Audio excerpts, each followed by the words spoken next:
Thank you very much, Lars, for that kind introduction. And I'd like to thank the Adam Smith Institute for inviting me here. It's quite an honor to speak here. So what I'm going to do today is present a very counterintuitive view of the last 5 or 6 years. And I'm going to ask you to sort of consider thinking about the events that you may have understood one way and whether perhaps there's a better way to think about them. It might be a more coherent explanation of what's been going on over this period of time. And by the way, my blog is called The Money Illusion. That's the reference in the title there. But so these are some of the ideas that I'm going to focus on. The first two I'm going to concentrate on mostly. They have to do with the nature of the crisis, which I think was misunderstood. The standard view is that there's sort of a financial crisis that caused this great global recession, and monetary policy was pretty expansionary but couldn't do much about it. I'm going to argue that's almost completely wrong.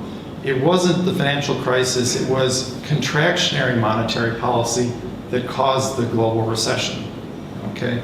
And for many of you, probably that sounds like a very counterintuitive idea, but I think there's actually a lot of support for it if you start looking at the evidence. Then we'll, depending on time, look at some of the other issues having to do with fiscal policy, how it interacts with monetary policy. I think this has been widely misunderstood, especially in Britain, which is an interesting case. And the whole idea of sort of wait and see, whether we just try policies and wait and see whether they work, which I think is a flawed way of approaching the policy process. I've got a quote here that I came across. I don't have my reading glasses, but something to the effect of Wittgenstein asked a friend, why did people assume the sun went around the earth? And Wittgenstein replied, or his friend replied, because it looks like the sun goes around the earth. And then Wittgenstein said, well, what would it look like if it looked like the earth was rotating? And I found that a very interesting quotation. And when you start to think about it, that's what I'm going to ask you to do today as we go through the data and the graphs. I'd like you to consider what would the last 6 years have looked like if my explanation of the underlying cause was correct. Okay? So let's start off with a quote which represents, I think, the consensus view and the way it's linked up to the Great Depression, which is an area I've done a lot of research. This is from Robert Hall, very respected American economist. And the very first paragraph of a paper he wrote on this crisis starts off with some sentences that I think are actually completely wrong, but most people would kind of probably read over without even thinking about. So let's look at what he says. The worst financial crisis in the history of the US and many other countries started in 1929. Actually, that's not true. There was no financial crisis in the United States in 1929. The financial crisis was in 31, 32, 33. Now, why am I being so picky about that? Because the implication of this introduction is that the financial crisis of 1929 caused the Great Depression. But if in fact the Great Depression began in 29, and it did, and the financial crisis was in 31, 32, and 33, it makes more sense to think about the Great Depression as leading to bank failures, international foreign exchange crises, and so on. Then he continues, the second worst struck in the fall of 2008. Now that is true. That's referring to Lehman Brothers, which failed in September 2008, and the next few months were quite a bad banking crisis. And the Great Recession followed. Well, the Great Recession began in December 2007. Now, I will cut him a little bit of slack because the Great Recession was mild for the first 6 months. But if you look at the data, the US economy pretty much fell off the cliff, and for that matter, the global economy, right around June. I'm not tall enough to quite reach that peak, but that peak there is in June of 2008, and the trough, which I can barely reach, is December of 2008. And I'm going to refer over the next few minutes quite a bit to that 6-month period. because these, by the way, are monthly estimates of a private firm of GDP that's actually only officially computed quarterly. But you really need to look at the monthly estimates to get a sense of how dramatic the decline was, how rapid, and what a short period much of the damage was done in. June to December 2008. Okay. Now that's nominal GDP. By itself, that tells us nothing about the business cycle. I mean, the fastest growing nominal GDP over the last 15 years in the world was probably Zimbabwe. And they had a depression around 2005 to 10, somewhere in there. So nominal GDP tells you nothing about the business cycle by itself. In the long run, real and nominal variables are unrelated. But it so happens that for many industrial countries, the US, Britain, Eurozone, in the short run, nominal and real are highly correlated. If I toggle back and forth between these graphs, you can clearly see same sort of pattern. The nominal grows a little bit more because there's inflation included in nominal variables. Basically, nominal GDP growth is inflation plus real GDP growth. But in the short run, a dramatic change in nominal GDP will almost always show up in real GDP. And you can see real GDP also declined sharply. If we go back, if I had asked a bunch of economists, you know, very prestigious mainstream economists, back in 2006, I'd shown them this graph and asked, what do you think would happen to the economy if nominal GDP did this because monetary policy was too contractionary? And also, I want you to assume there's no financial distress at all. No banking crisis, no financial crisis.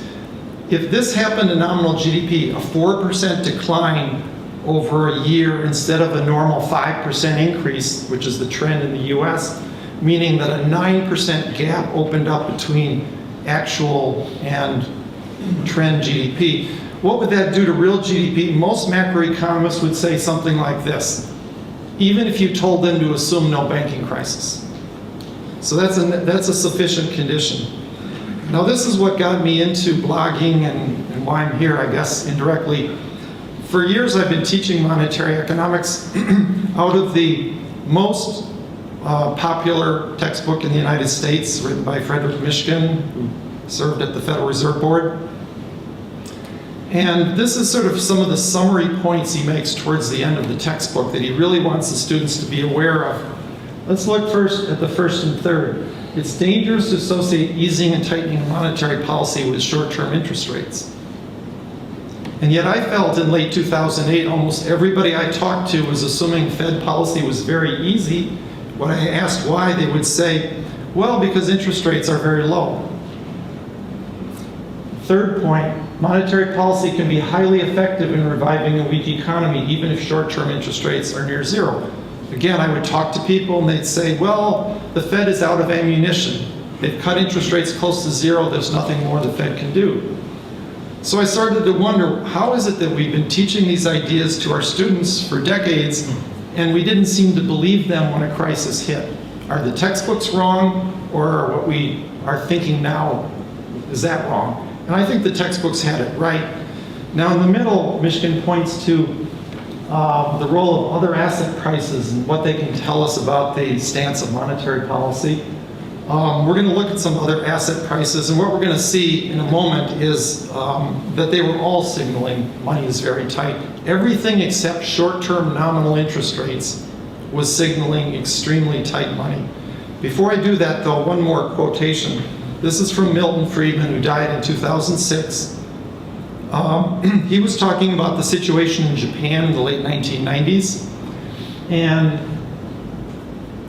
it's interesting that he talks about the misconception that low interest rates mean easy money. He said he thought we had learned from the Great Depression when rates were low, and the 70s when rates were very high due to inflation, that interest rates are not a good indicator. And then at the end said he's sort of dismayed to find that this fallacy is still around. And I think he would have been dismayed by recent events and the way they were interpreted. Okay, now let's quickly go through some graphs of asset prices.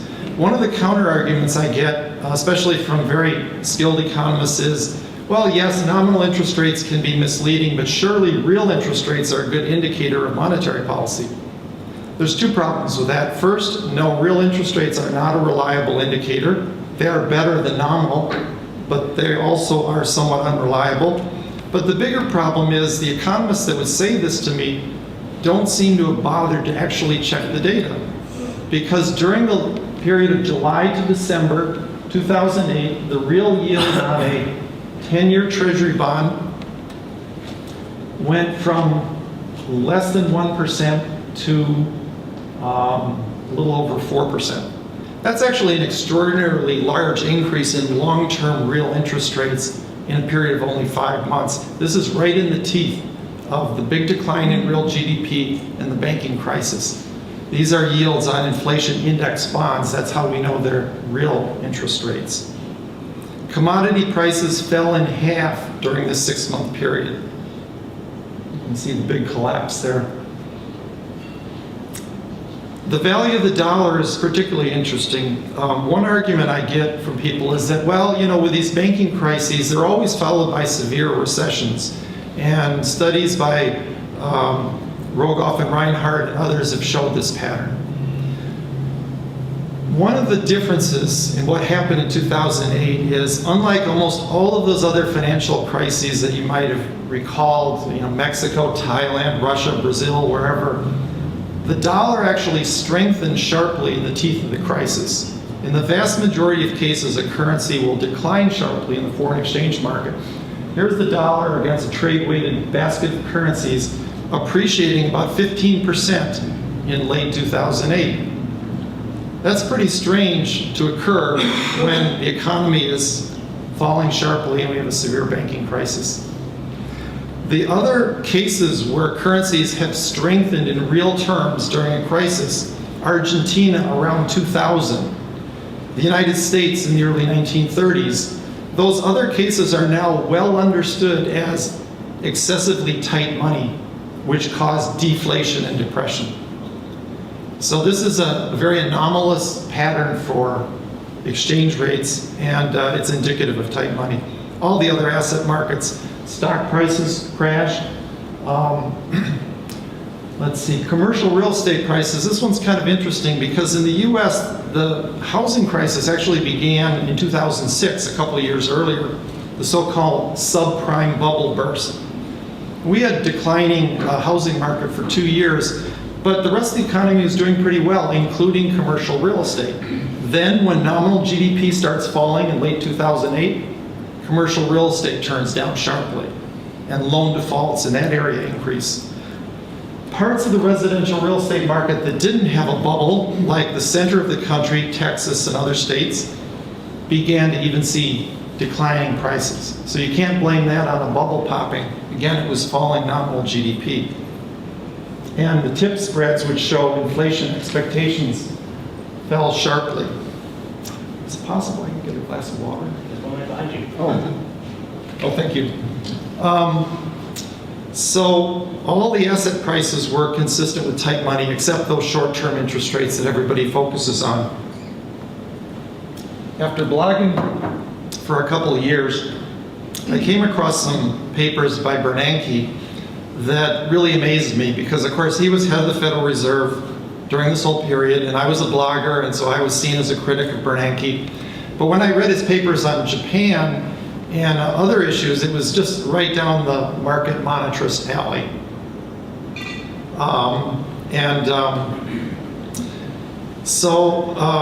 Here's one quote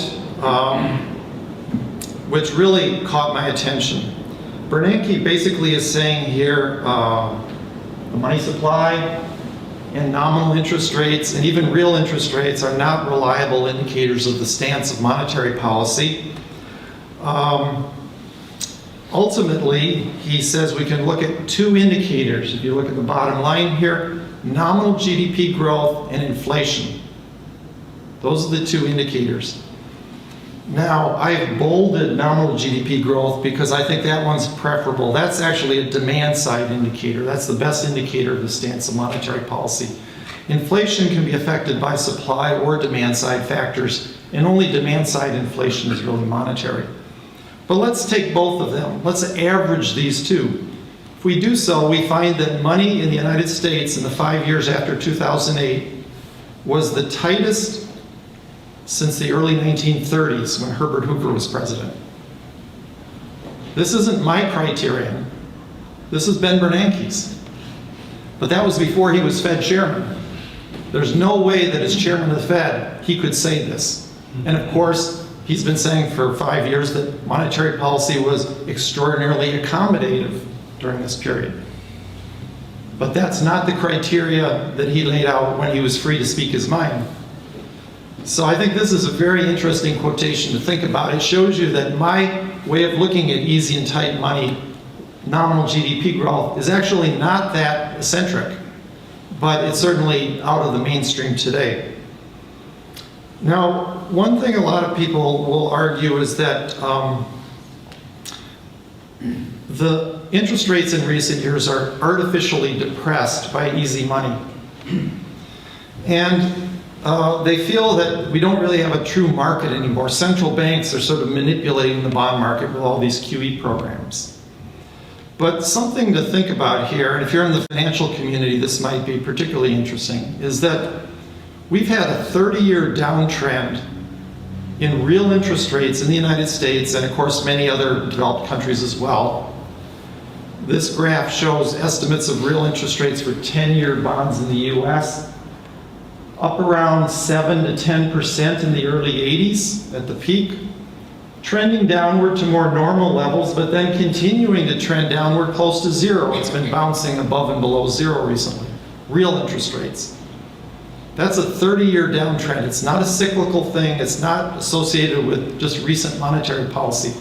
If it really were easy money doing this, if we had 30 years of easy money, we would have high inflation by now. But inflation's been trending downward over this period.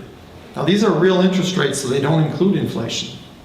But if it was an easy money policy, it would have been an inflationary policy. Also, if you look 30 years forward at 30-year bond yields today, they're quite low. In other words, the markets think these rates are going to be around, not this low, but pretty low for quite a while. So there's something clearly going on with long-term interest rates. There's a new normal that's lower. A lot of people are saying this now, but this has been the market monitor's view for quite some time. Another misconception in the United States, and I don't know what the attitude is in Britain on this, but we had a big run-up in house prices to 2006, and then they fell about 35%. So everyone looked back and said, oh, it was a bubble. Prices were obviously too high in 2006, so obviously they had to crash. Maybe, but I've never been convinced by bubbles. I think that's always just an ex post rationalization. And one of the things I find perplexing is that there's 4 other English-speaking countries, Britain, Canada, Australia, New Zealand, which also had substantial home price run-ups to 2006 from 1999. And these 4 countries basically went sideways. Now, they did have a little bit of a drop in the crisis, but then a recovery. And basically, prices are pretty much as high or even higher in some cases than in 2006 in some markets. So the US is really the only one of the 5 that had this 35% drop. I don't know how to interpret that. There could be lots of reasons, but I'm a little bit skeptical of the inevitability argument, given that not every country had that collapse. One argument is that we had to have high unemployment because with the crash in housing construction, so many workers lost jobs. But actually, if you look at the timing of the crisis, it doesn't fit. So housing construction in the US peaked in January 06 at a rate of over 2 million per year. By April of 08, that's quite a bit later, 27 months later, housing construction had fallen more than in half. Most of the decline was over by that point. What had happened to unemployment? 4.7 up to 4.9. So basically all we've done is had a slight uptick in unemployment. The reason's very obvious. GDP was still growing, both nominal and real. The workers that lost jobs in housing construction were getting jobs in other sectors. Then, in the second half of 2008, when nominal GDP collapses, we lose jobs in commercial real estate, manufacturing, services, all across the economy. And then unemployment soars to 10% by late 2009. So this is a model I like to call the musical chairs model. The blue line is the unemployment rate. So you see basically the big increase in late 08 and early 09. And the decline during the recovery. I haven't updated. It's now down to 6.3, so I need to update this graph. But the pattern is essentially continued. The blue line is the nominal wage rate divided by nominal GDP. Now, if you've studied economics, you might be familiar with the concept of the real wage, which is nominal wages divided by the price level. And in market monetarism, nominal GDP plays roughly the role that the price level plays in mainstream macroeconomics. So you hear about central banks targeting inflation at 2%. Market monetarists want to target nominal GDP growth at 4 or 5%. And if you divide wages not by prices, which is a very misleading variable because of supply shocks and so on, by nominal GDP, you actually get a pretty good fit. Think of nominal GDP as the total resources available to pay wages and salaries, which are a big chunk of nominal income, right? So if nominal GDP is in the denominator, and that is falling sharply, then the ratio of wages to nominal GDP will go up. And that's what that blue line is showing. There simply wasn't enough nominal GDP by early 2009 to employ all those workers that were employed in 2008. I call it the musical chairs model because it's like in the game of musical chairs. If you stop the music, pull a couple chairs away, a few of the contestants will be sitting on the floor. And that is a reference to unemployment, obviously. So this is, in our view, with wages being so sticky, that is, they tend to grow 3-4% a year in the US, normally 2% a year in recent years because of the weak economy. So wage growth only slows by 1 or 2% during the crisis. That's not much of a slowdown. Nominal GDP growth plunged by 9%, from +5 to -4. That creates mass unemployment. And it also, reasonably well explains the recovery. So let's sort of put all this information together and think about why nominal GDP is the right variable to focus on and not the price level. Stable nominal GDP growth is associated with more stable labor market outcomes. The only major developed country I'm aware of to avoid a recession this time around was Australia. And their nominal GDP growth, it did have some instability, but it pretty quickly came back to the trend line. So that in the period of 2006 to 2012, Australian nominal GDP grew at about 6.5% per year. They did have a slowdown in the crisis, but they got back to trend. All the other countries had a dramatic slowdown and didn't come back to the trend line. Credit markets, again, inflation is what people talk about. Inflation helps borrowers, deflation helps lenders, and so on. This isn't the right variable to think about, though. Nominal GDP, or nominal income, is the total resources that people, businesses, and governments have to repay nominal debts. Nominal GDP is important because our debt contracts are not indexed. Almost all of our bonds, bank loans, etc., are in nominal terms. If they were indexed, we'd be looking at a different variable, like real GDP.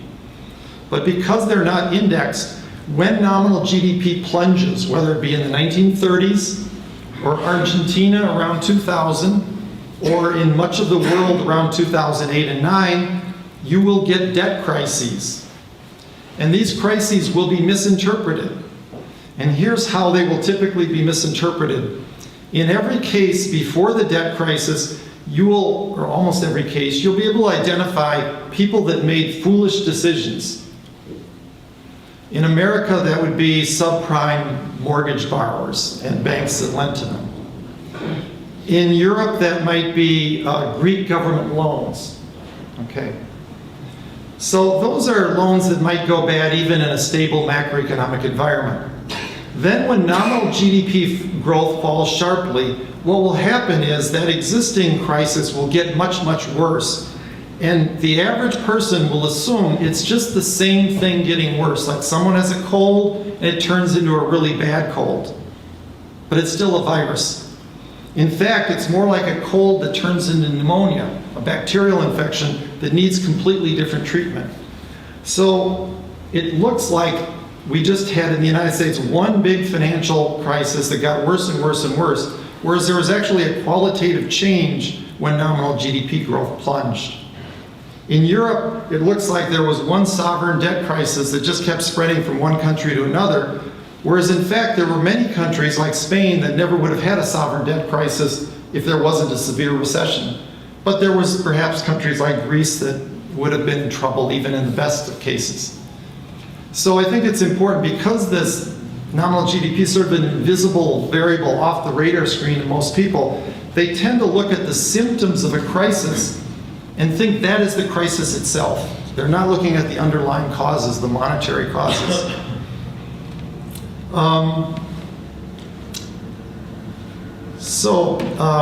Yeah, and as I said, I think that nominal GDP fits better than inflation for both of these key problems: labor market instability and financial market instability.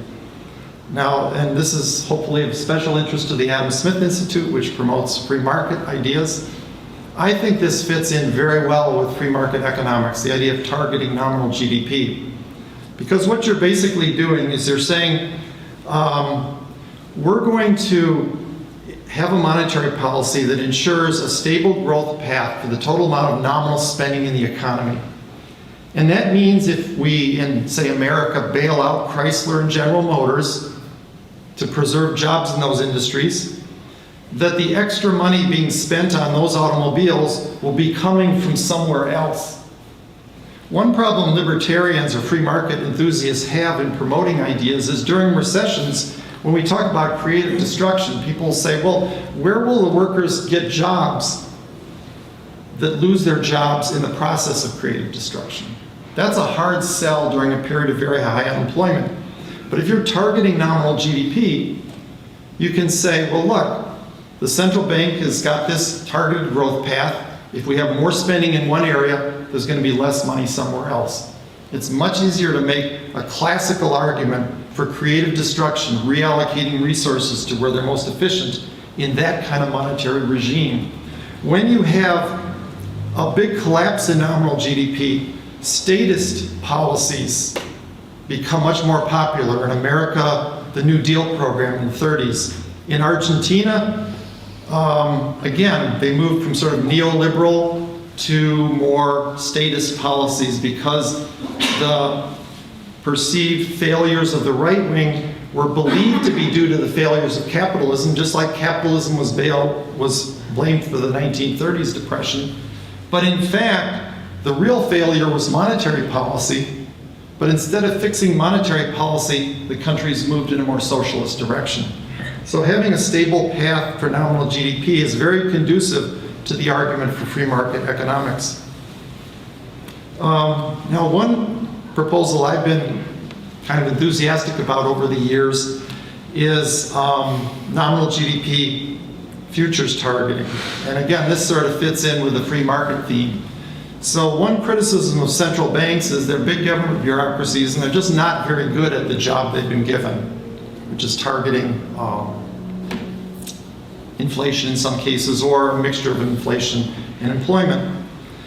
But with nominal GDP targeting, futures targeting, you create a futures market, and essentially the market becomes the guide to monetary policy. And I'm not going to get into the technical details, but essentially what it means is the market will estimate the setting of the money supply or interest rates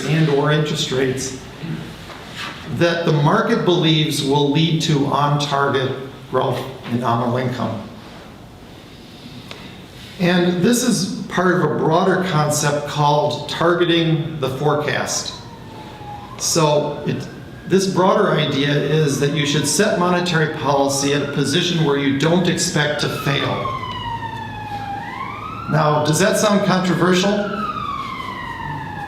Well, let me give you an analogy. If you were on an ocean liner and going to New York and You were talking to the captain one day and you asked, well, when are we going to get to New York? And he said, well, in about 24 hours, I expect we'll land in Boston. You might be a little surprised and you might say, well, weren't we scheduled to go to New York? And say the captain says, yes, but because of wind and currents and so on, we got sort of off course and now we anticipate landing in Boston. You might ask, well, why wouldn't you adjust the steering to offset the wind and currents, right? So you would like the captain to equate the city that was the goal of the trip with the city that he forecast the ship would end up reaching. That's the concept of targeting the forecast. You want your forecast and your goal to be identical. If a central bank has a 2% inflation goal, you want that central bank to be forecasting 2% inflation. If they're not, they should change their policy. If it's 5% nominal GDP growth that's the goal, that should be the forecast. Now, some economists have talked about just the central bank doing that internally. So set policy where their own internal forecast unit expects on-target growth. But I'm more of a believer in the wisdom of crowds and market forecasts being more efficient. So here the idea is that the market will adjust the money supply till it's at a point where the market thinks nominal GDP growth will be on target. So that's the basic idea. Some people say inflation targeting is easier to understand. I think that's actually backwards. I don't think the public has any clue as to what inflation targeting is all about. They don't even have a clue. And let me give you one example of why that is. The Fed has been targeting inflation at 2%, like many central banks. And around 2010, core inflation had fallen below 1%. So Ben Bernanke announced that the Fed would try to raise inflation. Well, all over talk radio, especially conservative talk radio, they were hammering him and saying, the central bank is saying it wants to raise your cost of living at a time when things are already tough and many people are unemployed. Why would they want to do something so crazy? The Fed has sort of a symmetrical goal. They want to hit 2% and not go above or below. But for the average person, inflation is just a bad thing. They don't want to pay more. So they think of the goal as being keeping inflation below 2%. The firestorm of criticism the Fed ran into actually caused them to back off on stimulative policies and prolong the recession. They were getting so much criticism on that announced policy goal. And the irony here is that's not even what the Fed wanted to do. The Fed doesn't like 2% inflation for its own sake. What it hoped is that bringing inflation up to 2% would cause more total income in the economy and more jobs. So inflation was sort of a means to an end. But if that's what they really wanted, more jobs and more rapid recovery, and higher inflation was a way to get there, then why not use a communication technique that is more transparent, that actually tells the public what you're trying to do? What if instead Bernanke had said back then, you know, we've determined that America is more prosperous when the total incomes of all Americans grows at 4 or 5% a year. In recent years, we've fallen short, so we're going to try to boost the growth in Americans' incomes. And then he could whisper to the financial markets, and the side effect of that will be a little more inflation. But that would actually be not only more popular, but it would, in a sense, be more truthful. Because the Fed really would prefer that any given growth in nominal GDP is more real and less inflation. They don't want high inflation per se. They only want it to the extent it's associated with stronger real growth. So that would be more accurate, more popular, and it would be more truthful in my mind.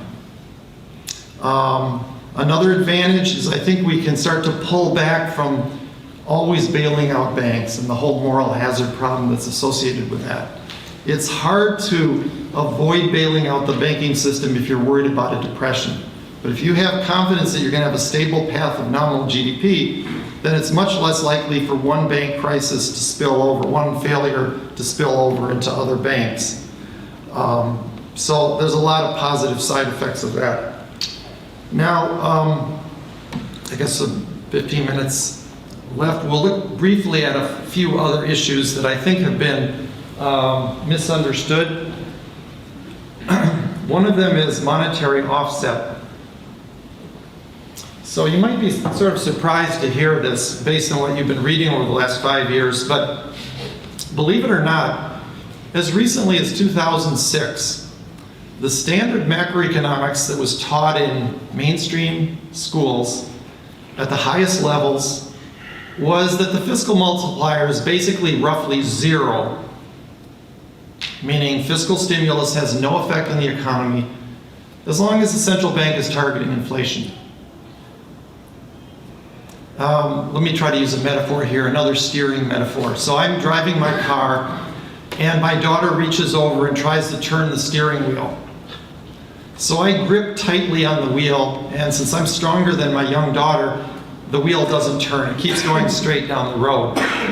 But it is true that her action by itself, ceteris paribus, would have pushed the car off the road, right? It would have had an effect. It's just that I was pushing back with equal force, so no one would observe anything actually happening to the car's motion or the steering wheel.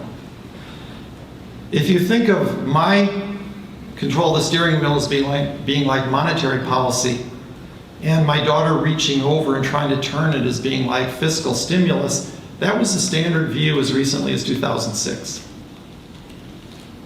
Monetary policy has more power, has more ability to target inflation, and you can't change aggregate demand without affecting inflation. There's no magical way that monetary policy can work through some other path than, fiscal policy can work through some other path than monetary policy. They both work through aggregate demand, at least in the Keynesian model that's being used for stimulus. So why did this change in the crisis? It changed because of the zero interest rate boundary. So now economists like Paul Krugman in the United States started arguing that this is a special case. You say, yes, normally monetary policy does all the work, but when interest rates are zero, we need fiscal stimulus. The market monetarists have been arguing, no, even at zero interest rates, there's a lot the central bank can do, and to some extent has been doing, hasn't done as much as we would have liked. But we've talked about monetary policy offsetting fiscal. So in early 2003, Paul Krugman said there's a perfect test, or no, he didn't use the word perfect, but there's a test of the market monetarist view occurring this year. Because the US did a lot of austerity. We raised income tax rates at the beginning of the year, payroll taxes, budget sequester, cut government spending. A lot of fiscal austerity, so growth should slow. That's the Keynesian prediction. This is what Krugman called the test. I think we passed the test with flying colors because growth in GDP actually accelerated in 2013 in the United States relative to 2012. Of course, it did in Britain as well. At the end of the year, Krugman was asked about this. And he said, where did these market monetarists get the crazy idea that this was some kind of test of market monetarism? Lots of things could change, right? So that's what we're up against. I'm going to, just very briefly, Tim Dewey is a very respected Keynesian, and I'm sure he would disagree with me totally on monetary offset and on the multiplier being zero, but this is from a recent blog post, and he's talking about exactly monetary offset here. Fiscal austerity on the downside, but also on the upside. So he's looking at the events. He's not really thinking in market monetarist terms. He's just sort of looking at what's been going on, and he's describing this perfectly. And as I say, I'm sure he would disagree with my model, but when you look at events in sort of a fair-minded way, it's hard to not reach the conclusion that there was a lot of monetary offset. Simon Wren-Lewis, a respected British Keynesian economist. Again, this is what we're sort of up against. He basically says that there can't even be any controversy over the fact that the second Eurozone recession was due to contractionary fiscal policy. Now, this is really a startling statement because when you think about it, back in 2010, the US and Eurozone had about the same unemployment rate. It's around 9–10%. You have a perfect controlled experiment. The US and the Eurozone do roughly the same amount of austerity. The US actually did a little bit more by some measures I've seen. The big difference was monetary policy. The US did some monetary stimulus, QE, forward guidance system. The ECB did not. So big difference in monetary policy. Now the unemployment rate in the Eurozone has gone up from 9 to 10% to almost 12%. It's gone down in the US to 6.3. Huge divergence in outcomes over the last 3 years, with monetary policy being the difference, not fiscal policy. And yet, again, a very respected Keynesian says it's just perfectly obvious that fiscal policy explains what went wrong. So I think because fiscal policy is so easy to explain to people, government spends money, how can it not stimulate the economy? Monetary offset is a tough sell, but when you look closely at the evidence, it supports the consensus that was there before 2006 when rates are positive. Even when rates are zero, it seems like this is occurring. The IMF does seem to be coming around a little bit to our viewpoint. They've acknowledged that monetary policy, they didn't mention monetary policy, but their view of fiscal austerity in Britain clearly was inaccurate in 2013 and early 2014. And they basically admitted that the British economy is doing much better than their models would have predicted, which were very Keynesian, fiscally oriented models. So, you know, demand is demand. This is something that gets horribly confused in the media. One of my frustrations in reading the British media, which is normally more intelligent than the American media, but one thing I think they got wrong around 2010, 11, 12, was there was this discussion of monetary policy as something that affects inflation and fiscal stimulus as something that affects real growth, as if they're off on different tracks. And so inflation for a brief period was well above target in Britain, even though everybody knew the economy needed more stimulus. It was inflation due to temporary factors. And so the Bank of England was under pressure. You know, maybe you're too stimulative. Look, inflation's at 4%.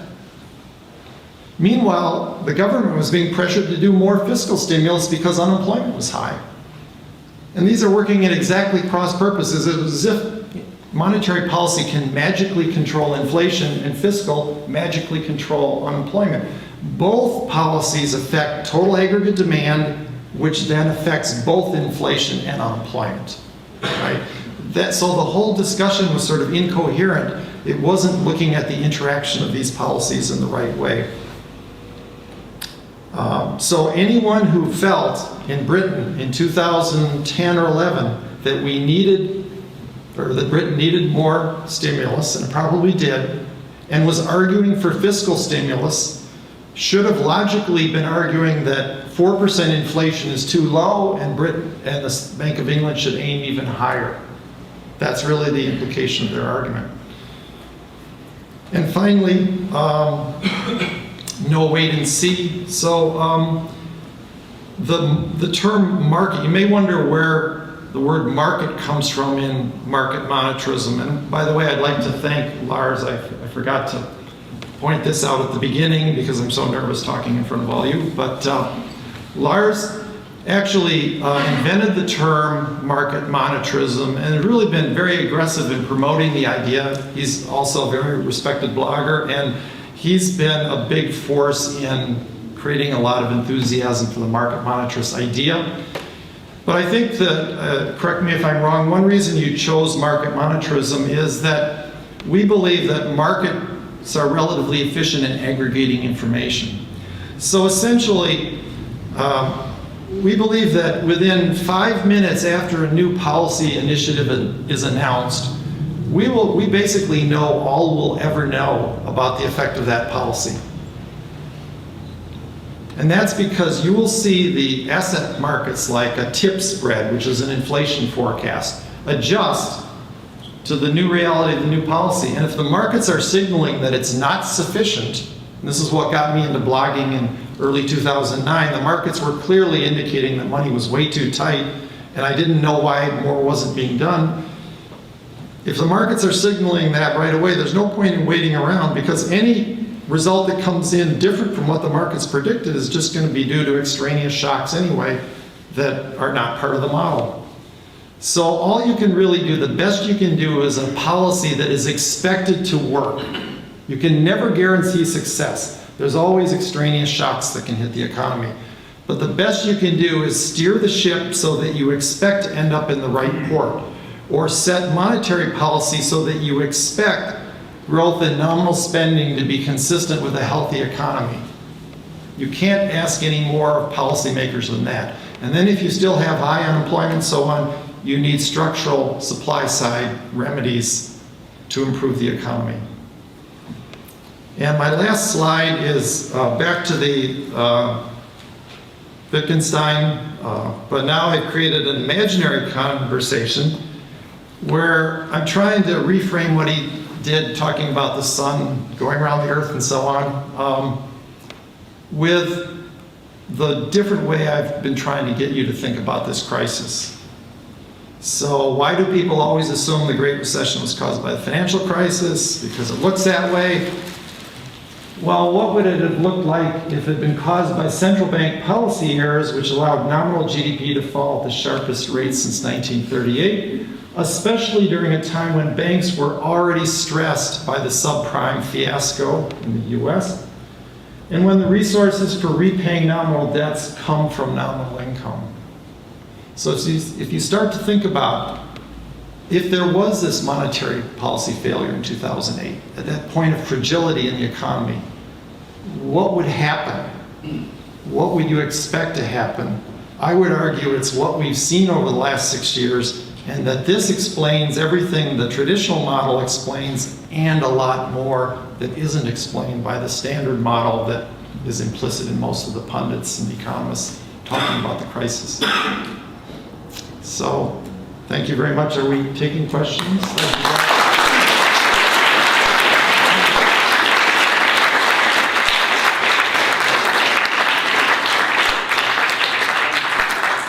Thanks for that, Scott. I think if we take questions about 3 at a time, Kate's going to run a roving mic. So if you've got a question, if you could raise your hand now, so that if you want to start at the back, you can just say your name and where you're from, and then Terry, you, and then the next question after that. Adam Cleary, Coin Capital. I'm just surprised that you've gone through the entire lecture without really talking at all about debt or asset prices, because it does seem to some of us that the economy, as it were, is not really, it doesn't really work as it appears to work. Everything is about debt and asset prices. Everything is driven by debt and asset prices, and a lot of things can be explained by movements in debt and asset prices and financial markets rather than by the actual economy as it's supposed to work. And what we have today, I think, is an economy where the cart drags the horse and not the other way round. Whereas you seem to be explaining it in very traditional terms and ignoring the role of the rise in debt, for example, and the way in which debt interacts in financial markets to create contractions, the movement in the dollar. All of this is about the movement in financial markets, not anything to do with the real economy. Why don't we actually take the questions one at a time? Yeah, it'll be easier. Okay, so that's a good question. So there's several ways that I could answer that question. One is that because asset markets are forward-looking, people will often confuse cause and effect. So a famous example is the 1929 US stock market crash, which many people assume somehow contributed to the Great Depression. Actually, the stock market crash was probably forecasting the Great Depression. Asset prices, which was just beginning at the time.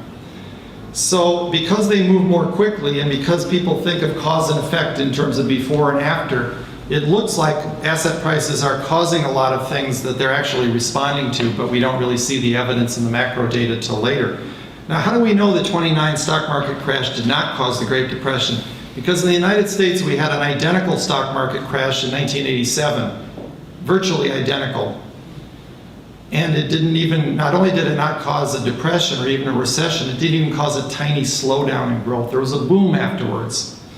So the asset prices, if monetary policy is sound and keeps nominal GDP growing, asset price fluctuations will not cause a significant disturbance to employment in the economy. Now, there is a grain of truth, though, in what you're saying. So when asset prices interact with the banking system, it can lead to a banking crisis. And in the special case where the crisis is severe enough to drive the short-term interest rate to zero, as it was in this crisis, our current monetary policy tools are not very effective at that. And so, in a sense, you get an interaction between asset markets and monetary policy. So don't get me wrong, I completely agree that if we had not had this crisis in the financial markets and in America, the housing as well, there would not have been a Great Recession. That's true. But it wasn't a necessary condition. So even with that crisis, if monetary policy had used other tools, not short-term interest rate targeting, and been much more aggressive, we could have avoided a recession. Oddly, the country that, not oddly, but the country that avoided recession, Australia, a lot of people think it has to do with commodity exports. It has nothing to do with that. They haven't had a recession since 1991, and commodities are very unstable. The reason Australia doesn't have recessions is they are almost unique in having a trend interest rate that's well above the interest rate in other developed countries, Europe, Japan, the US. It's typically up around 7, 8, or whatever. So in the steep recession, they had plenty of room to cut interest rates and still be above zero. They were able to use their normal mechanism and avoided recession. There were some countries that didn't, were swept up in the recession because of monetary policy that didn't have anything wrong with their asset markets necessarily, but they had the same bad monetary policy. So, yeah, I think it looks, to the average person, it looks like asset markets are the key. If you're just looking at the headline news, I certainly see why people have that view. But I really think monetary policy is the underlying force. And if you look at some of these examples, like 1929 versus 87, you see the huge difference in monetary policy is really the determining factor. Thanks, Terry? Hi, Terry Easton, International Society for Individual Liberty. Question. You've been talking so far in your theory about the past, making some analysis, some observations about what would have happened had the central banks properly targeted nominal GDP instead of what they've been targeting.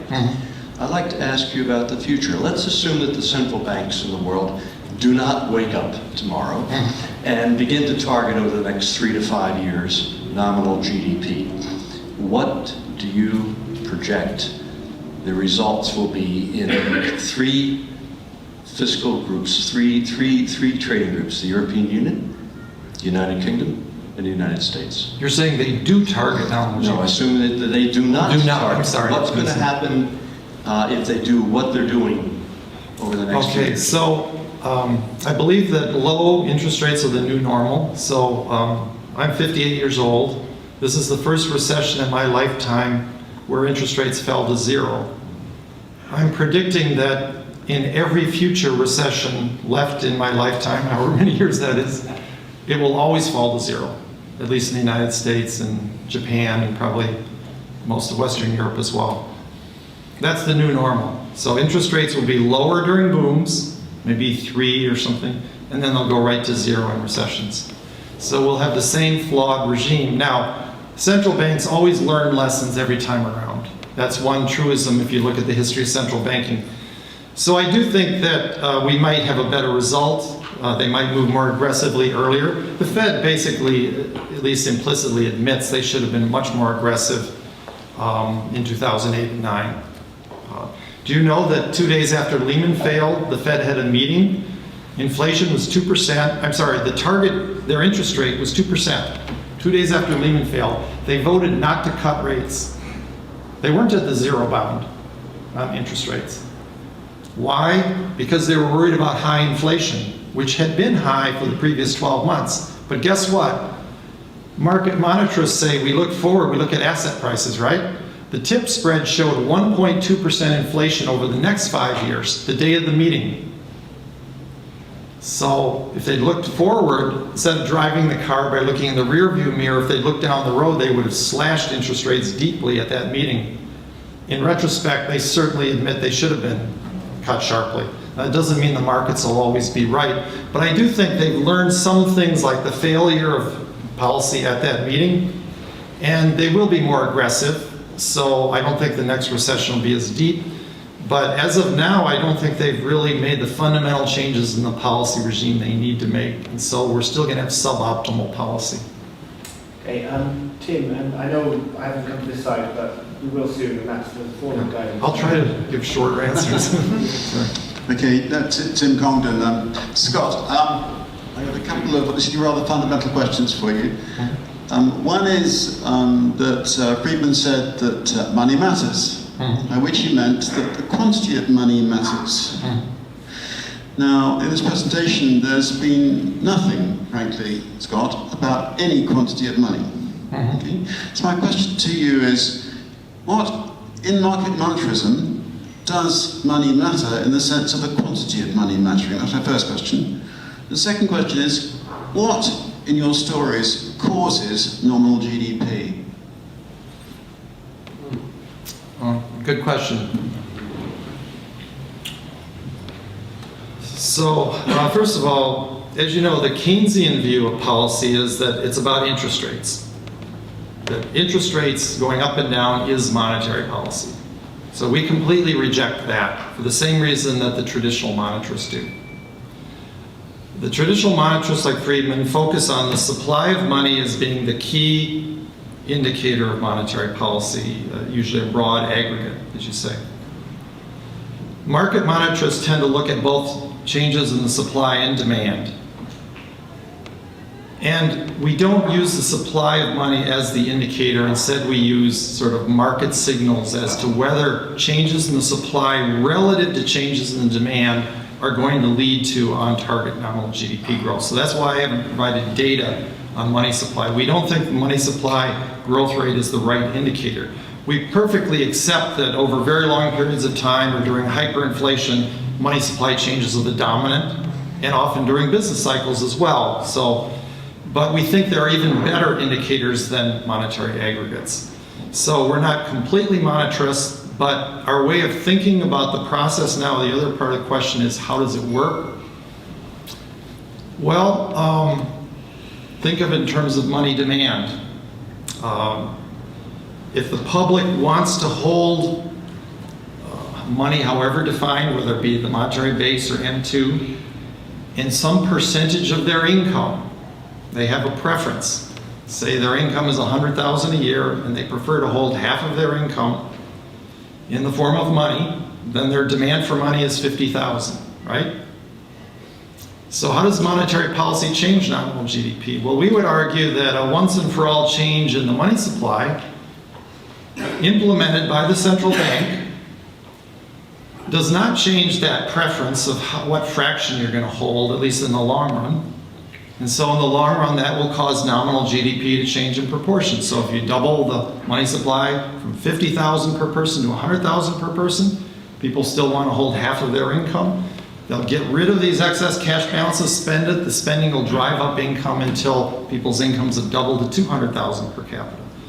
So it's the public's preference to hold a specific amount of this asset, combined with changes in the amount of money introduced by the central bank that change its value in terms of prices and also change nominal GDP. Now that's in the long run, and of course in the short run, these ratios change and you have to get into the dynamics which are too complicated for the Q&A here. But that's sort of, and I think that's a monetarist way of looking at the long run change. It's probably more the short run dynamics where we would differ a little bit.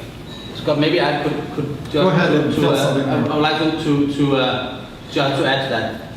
If you look at the monetary transmission mechanism in a static sense, how do we go from expanding the money base, if that is our policy instrument, and how does that flow through the economy, portfolio readjustments, portfolio impact?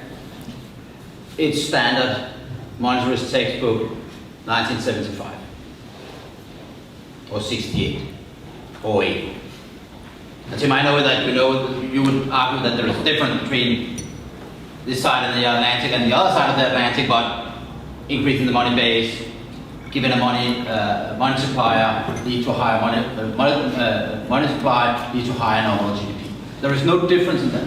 What we are saying is, The contrary to the Friedmanite working along invariable lags, we are saying, Scott likes to say, monetary policy works along invariable leads. The fact is that if we have a monetary target which is credible, then that in itself will have impact on money demand. If I have a credible target of 2% inflation, and I today, for some reason, have 10% money supply growth, then that will not automatically lead to 8 or 10% inflation in the future, because everybody will know that tomorrow I will correct that mistake and bring it down. And therefore money demand will adjust to that. And therefore this is what Friedman was talking about actually in the 90s. Why Greenspan was successful was that the velocity was moving in the other direction than money supply. Let me make that even easier to understand. If tomorrow was announced that the Bank of England board was going to be replaced with the central bankers from Zimbabwe, but the change was not going to occur for 1 year. So the money supply was going to be flat over the next year, and then it was going to go up a zillion%. The inflation is not going to wait a year. People are going to be bidding up asset prices right now, right, in anticipation. That's what we mean by long and variable leads. The changes in the variables that are affected by monetary policy can occur actually before the monetary policy is implemented, if it's expected. Now, if it's not expected, of course not. So the supply side of the money equation, or the money story is the same. The demand side is the same in the sense that the money demand is pretty stable, but we introduce rational expectations in how people rearrange their portfolios. I see this as a completely natural evolution of Friedmanite monetarism, not as any way throwing that out. I would agree then that Scott didn't mention money. I talk about money all the time, but that is to some way in black box. I think that Friedman's problem was exactly the same thing. He also didn't talk about the black box. I think we face the same problem, Scott. He's going to tell me. He's going to tell me at dinner everything I forgot to mention. I think we have time for maybe one more question. Yes. Scott, it's actually two questions, but one I think Pick the best one. one is very easy to answer. Which are the other ways to influence nominal GDP than interest rate that you prefer? Some of the people might want to know that, because a lot of people don't know that there are other ways. And the other and substantial question is, in your presentation, you showed that Bernanke knew that Fed policy was wrong in 2008. Now you're saying that he's learned from his mistakes in the Q&A session. I don't know if he knew it was wrong in 2008. Maybe I'm wrong impression.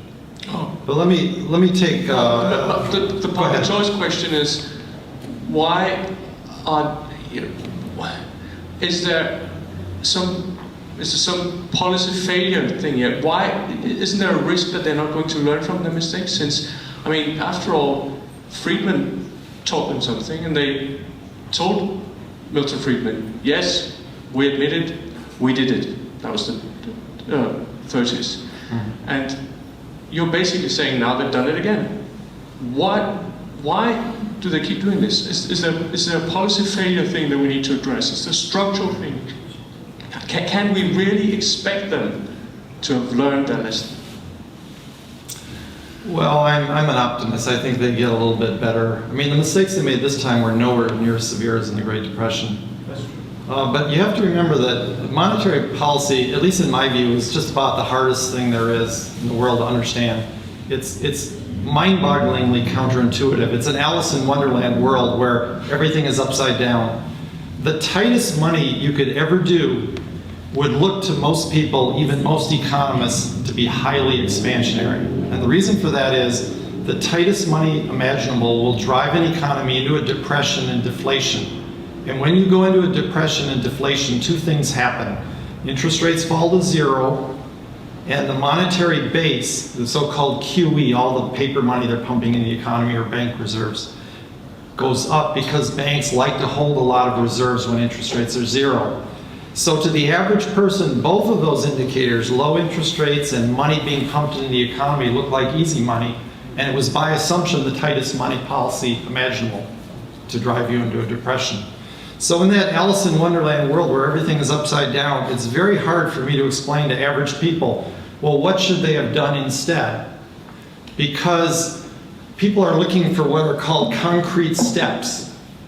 Nick Rowe calls them the people of the concrete steps. They want specific things, whereas really what the central bank had to do was send out different signals, promise that they would come back to the trend line.